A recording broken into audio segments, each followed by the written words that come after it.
Hazrat Jabir bin Abdullah radiyallahu anhu says, we were in a battle along with the Prophet sallallahu alaihi wasallam.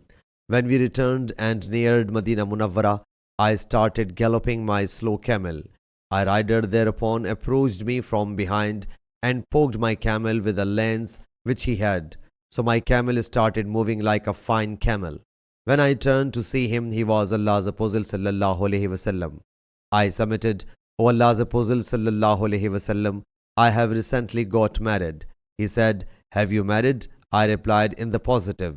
He sallallahu alaihi wasallam inquired, to a maiden or a matron? I submitted, to a matron.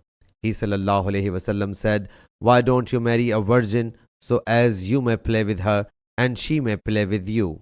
He narrates, when we neared Medina Munawwara and were about to enter, he sallallahu alaihi wasallam said, wait for a while until some part of the night may pass or the time of the Isha prayer may approach, so that those with disheveled hair may comb their hair and remove their extra hair.